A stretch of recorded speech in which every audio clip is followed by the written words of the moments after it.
Welcome back to What Just Happened. My name is Samuel McVicar, media producer here at Sibylline, and we're back again today covering something that got a little lost in the noise with the Maduro operation. Check out that episode from Monday if you haven't. Today we are talking protests in Iran. So Iran is going through another really tense moment right now. Over the past few weeks, we've seen major protests break out across the country, driven mostly by frustrations with the economy. Soaring inflation, collapsing currency, shortages, just a general sense that daily life is becoming increasingly difficult. I'll leave it there. Joining us for this is Megan Sutcliffe, principal analyst for the Middle East and Africa. She is a regular friend of the pod. Welcome back, Megan. Hi, Sam. Thank you for having me. Thank you for coming. So let's start with the basics here.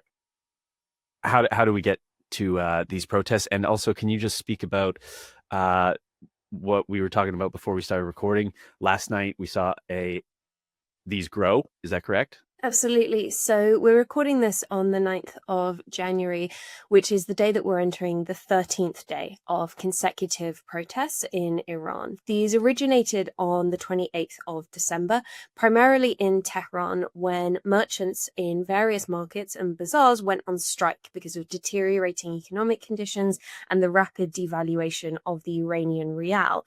These continued over the subsequent days, and by the 30th of December, university students and anti-government activists from a variety of political backgrounds had joined the demonstrations. And since then, they have rapidly spread throughout the country. We've seen reports emerging from almost every province in Iran indicating that there are now almost daily protests in major cities and in smaller towns.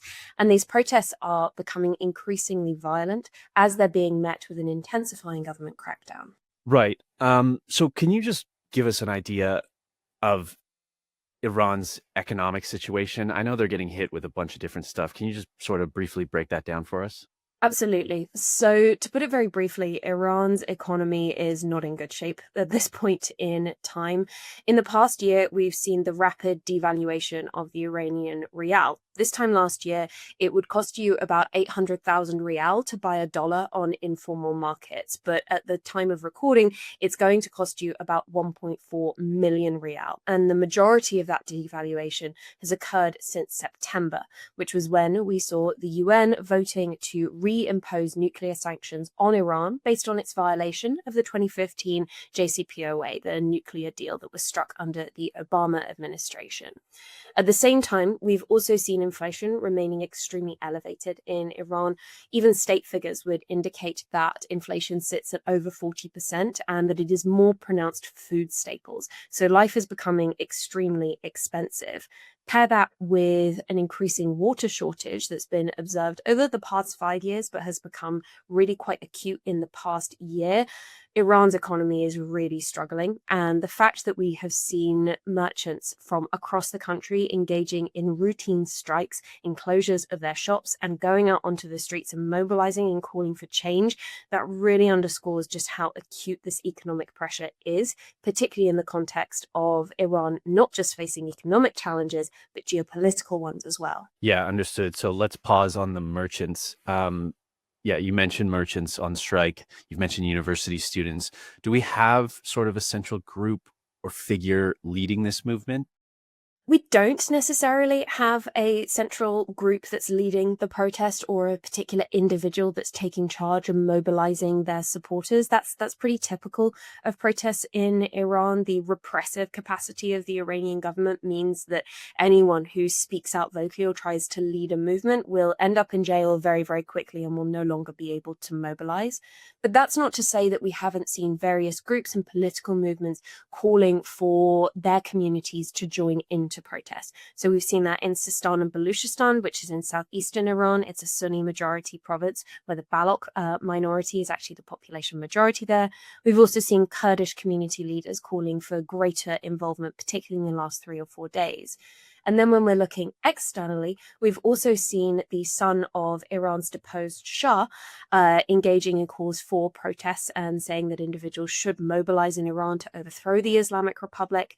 Whether or not that is actually resonating within Iran is not necessarily clear. There are some individuals who do look favorably upon the monarchy and would like to see it being restored, but there are just as many who do not. So we're seeing lots of involvement, but no clear or centralized leadership. Okay.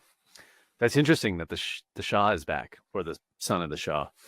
Okay, so speaking of repression, how has the Iranian state, maybe security force, how have they responded so far? So far, we've seen Iran's police and security forces deploying thousands of personnel to cities throughout the country. We've seen a crackdown on protests that has involved baton charges. We've seen tear gas being fired in multiple locations, often in quite close quarters. We've also seen the use of rubber bullets and of live ammunition and shooting at protesters. At the time of recording, human rights activists report that over 40 protesters have been killed so far in the demonstrations, and that over 2,000 individuals have been arrested because, of course, part of the repression campaign that is meeting the protests are mass and arbitrary arrests. This is very typical of Iran. But in terms of just how severe this crackdown is, I don't want to understate it. Obviously, there's a huge amount of danger that protesters are facing in Iran, but it is nowhere near as severe as the crackdown that we saw on protests in 2022 when over 500 protesters were killed. We've yet to see a harsh crackdown. However, the longer the unrest we're seeing continues, unfortunately, the more likely it is that that is going to be ordered and may well be executed. It's worth noting that we've also seen a response from the government in other areas. We have seen over the past 24 hours the authorities instituting effectively an internet blackout. This started as a partial internet blackout that has now expanded to a complete blackout, and the severing of telephone lines as well. This likely aims to undermine the mobilization capacity of protesters, but also to limit coverage of protests, particularly given the concern that a mass casualty incident could trigger more demonstrations and threaten the stability of the government. Yeah, right. So from your desk reporting, the biggest thing here is that the longer these go on, the more likely something big will happen, whether that's a huge crackdown on the protests. You mentioned the 2022 protests. I just want to ask for folks, just to remind folks, protests erupted in 2022 when Mahsa Amini was killed by the so-called morality police. So you said there hasn't been a crackdown like in 2022. Any other differences or similarities? There is definitely a difference between the protests that we're seeing today and the protests that we saw in 2022, and those emerge in kind of three distinct ways. The first is that the demonstrations in 2022 were larger. Now, we are approaching the scale of those demonstrations at present, whereby tens of thousands of individuals would often gather in the streets of major cities, where occasionally we saw protest attendance peaking in the millions. We are approaching that level at present, but we are not yet there. So the scale is slightly different. Secondly, one of the differences is what these protests are exactly about. The Mahsa Amini protests were about the death of a young woman in morality police custody after she allegedly violated laws that are linked to the theocratic underpinnings of the Islamic Republic, right? Religious edicts to wear the hijab and to cover one's hair. And so really that tended to be more divided along political lines. You had people calling for reforms, for change, for greater liberalization. And that, of course, brought them into conflict with the more conservative elements of Iranian society, whether or not they aligned with the Islamic Republic. The protests that we're seeing today are about economic conditions. They're about people not being able to afford the things that they need to live their lives. It's about people who do not have access to water, who can't maybe afford the fuel that has been heavily subsidized in Iran in the past. We have seen changes to fuel bursaries over the past few months. So it's a much more uniting protest theme in terms of what people are feeling and how they see it manifesting in their daily lives, regardless of their ideological beliefs. The third difference between the protests is also what has preceded them, right? When we're looking at the 2022 protests, yes, economic conditions were challenging in Iran at that point in time. We'd seen the re-implementation of sanctions from the US under the Trump administration, and there was certainly strain, but that does not compare to the strain that is being felt by Iranians every single day nowadays.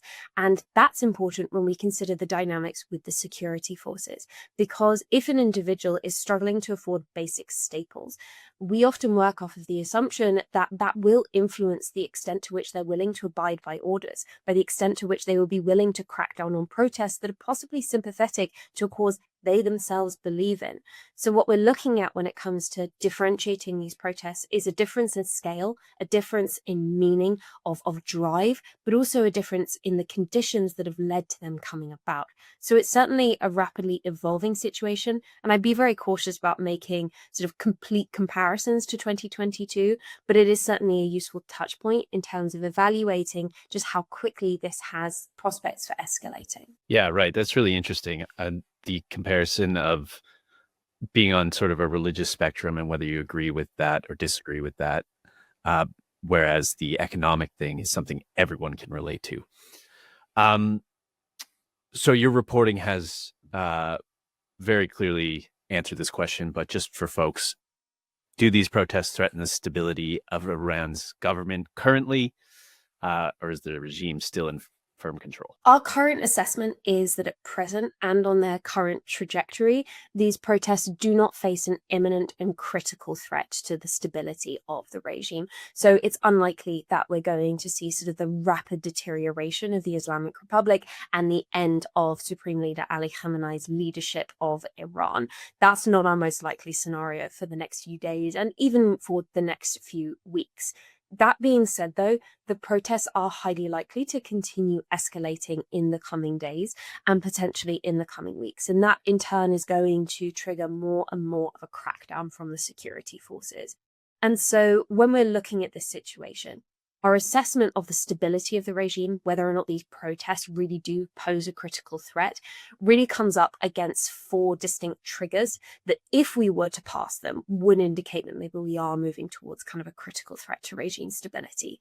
So the first is, of course, the dynamic between the protesters and the security forces. If we see an escalating crackdown, if we see executions of protesters, if we see mass casualty events, open shooting, targeting protesters, and resulting in numerous casualties in one place, that's the point at which we would assess that this will likely escalate to a point that is potentially out of control. Our second trigger for moving into a state whereby these protests are possibly a threat to regime control would be the devaluation of the Iranian rial. Now, at present, the rial is trading at about 1.4 million to the dollar. Our assessment is that if it passes the threshold of 1.55 million, that's the point at which we are really in danger of security force personnel not obeying orders, of joining protests, of more and more individuals coming to the streets and really seeing that attendance passing the 2 million threshold in major cities, and this situation devolving out of control. Our third trigger would be kind of linked to that. It would be if we saw members of the security forces, of the army, or even of the IRGC not abiding by their orders, defecting or splintering, essentially joining the protesters. Fractures within the security forces would represent a major challenge to the stability of the Islamic Republic. And so anything that would indicate that we are heading on that path would change the dynamic within Iran very, very drastically. And then finally, a very quick trigger, of course, touches on Supreme Leader Ali Khamenei. This is an 86-year-old man who has not been in good health for many years. He suffered many assassination attempts, most prolifically in the 1980s. And so if he were to die or to become incapacitated during this time of protest, then the risks of regime instability would be incredibly high. And the risks of infighting escalating into violent and armed conflict within Iran, unfortunately, those would begin to increase as well. Yeah, it's interesting. Can we just move on to the regional spillover? I don't know what this says about me, but every time I see protests in the Middle East, I immediately think of the Arab Spring. Could we see a situation like that from this?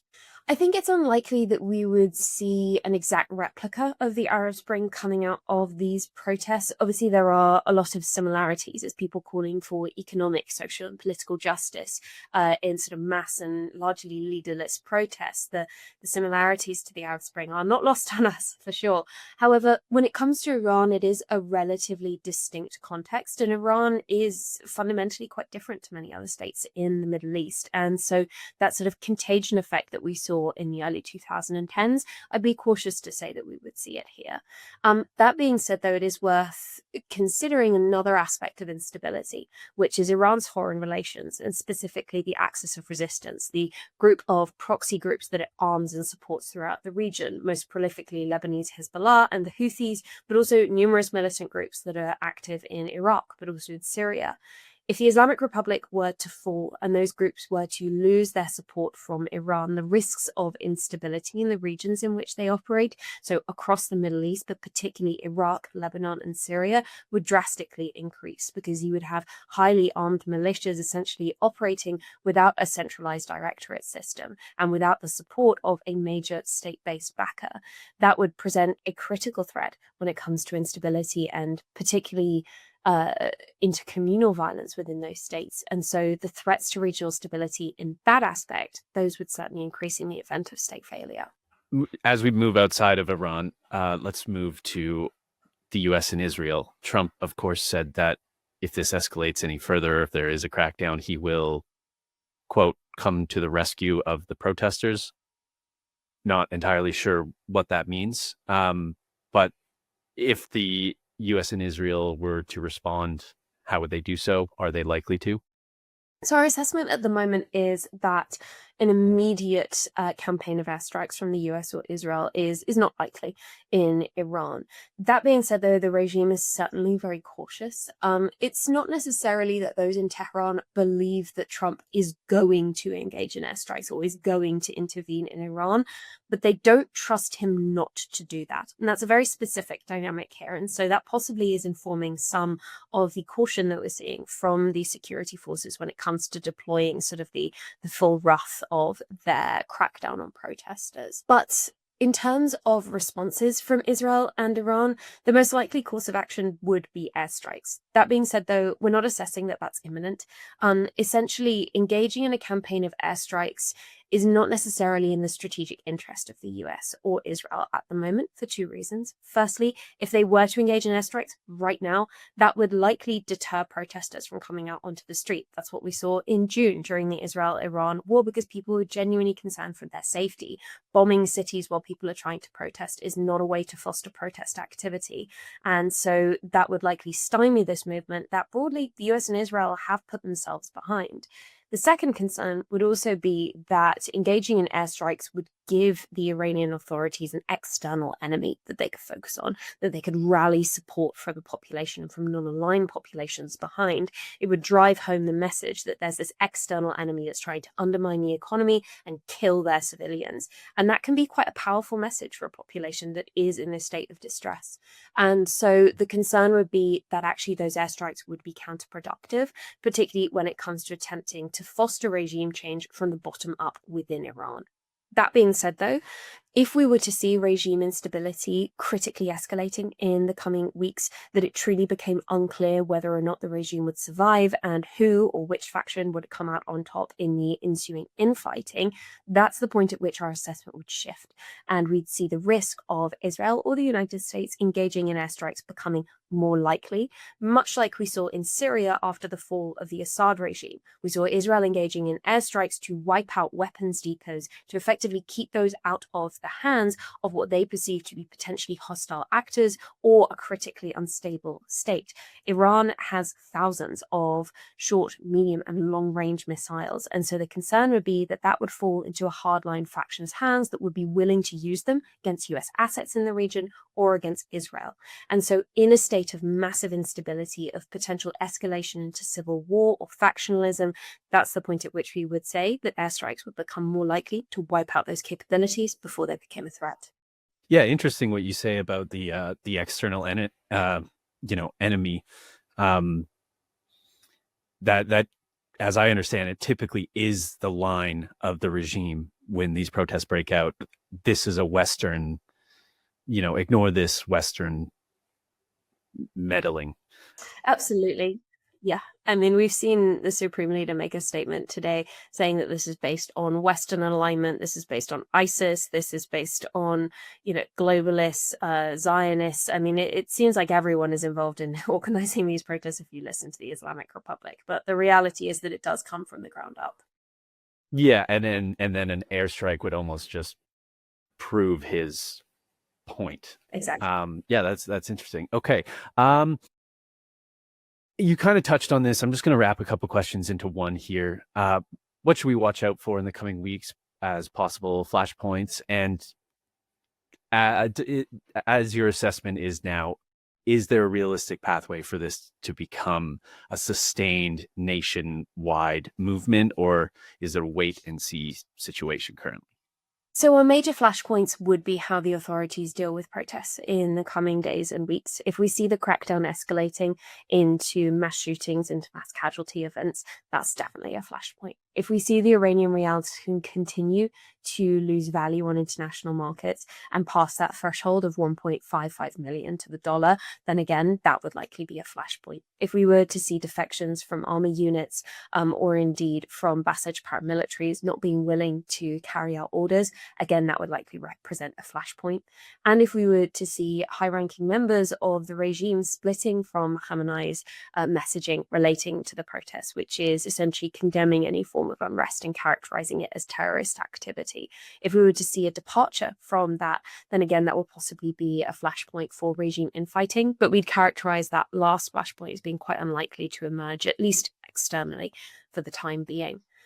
In terms of whether this could evolve into a mass and sustained, essentially revolutionary style protest that continues to emerge day after day within Iran, I mean, that is certainly possible.